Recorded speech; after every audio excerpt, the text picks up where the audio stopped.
just starting on both. Okay, hiya, how's your Monday going? I'll stop flapping this piece of paper.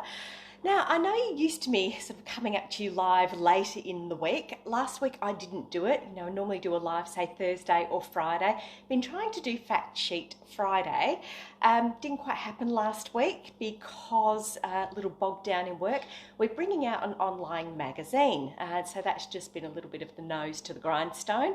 But super cool. I'll talk to you about that another day. But contributors to that magazine is absolutely amazing. My mind's blown. Yours will be too, I hope.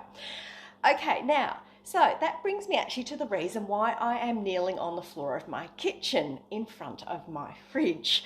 I'm going to be talking to you today about your fridge and your food in your fridge. So, we've been working with the good folks at Think ST Solutions, and Andrew there has been coming up with the most amazing fact sheets for us.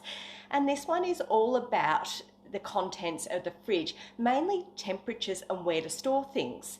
I think one of my internet connections has gone off, never mind. Oh, we're back. Right, there we go.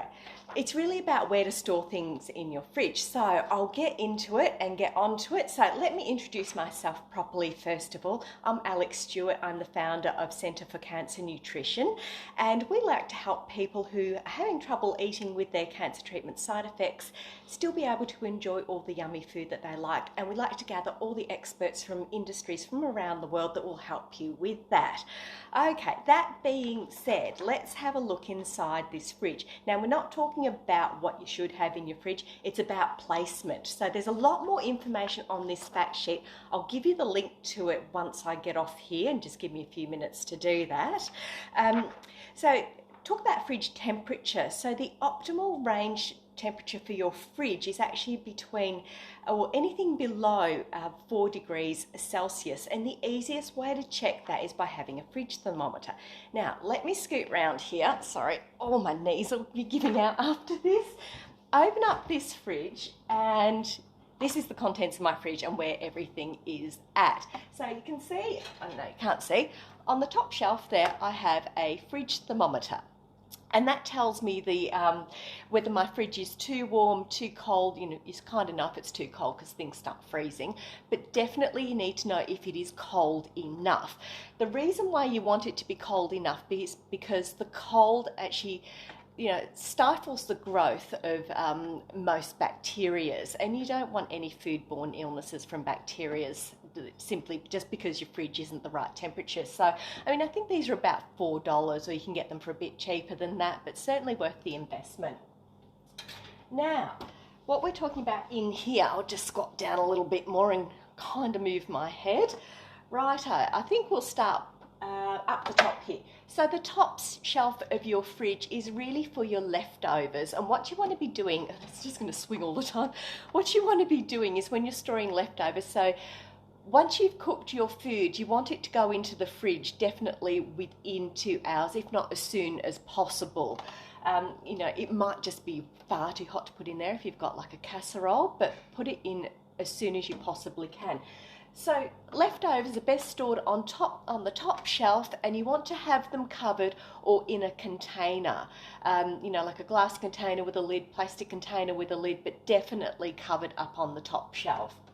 Now go to my second shelf here. I'll just keep my head in the shot, and you can see I've actually got some trays in here. And the reason I've got trays is because the second shelf on the fridge is great for storing meats.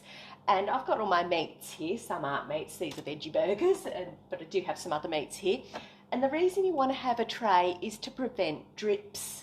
So there's, a really easy way that food becomes contaminated is through the dripping juices of raw meats. And that's just a disaster. It can be easily avoided just by having a tray underneath. Now we come to the third shelf here. And this is really the shelf that you want to be keeping really perishable type things like your dairy and eggs and say sandwich meats, that type of thing. And I've also got the milk in there. And that's just the best spot for them. I will explain why the door isn't in a minute. And as I go further down here, I've got, swing that door right open there.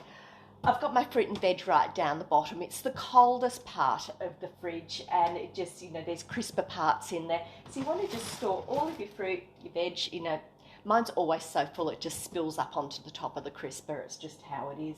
No crisper is ever big enough for mine. Okay, now let me get to the door.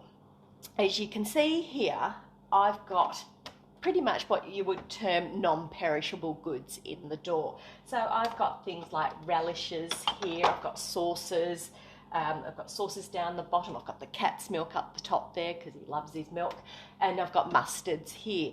And the reason for that is that the fridge door just isn't great for perishables. It's quite warm in the fridge door, and plus when you're opening and closing the fridge all the time, it's the place that's going to be the warmest the entire time. So avoid your really perishable things on your fridge door. Okay, I'll close that, because the trick with your fridge to keep the temperature down low is not to have it open and swinging around the whole time. Have a plan when you go in there, get what you want, get out. Okay, now, sorry, the top of my head there. As I say, we've got a fact sheet here. There's a lot more information on here than what I've actually covered. So go and download that. As I say, I'll give you the link any moment when I'm off here. It is certainly very useful, and use one of your, like me, copious amounts of fridge magnets. Keep it on the fridge, and it'll always be there for ready reference. Okay. Right, so that was Friday fact sheet on a Monday, and I'll be back on Friday with another one. I'll see you then. Bye.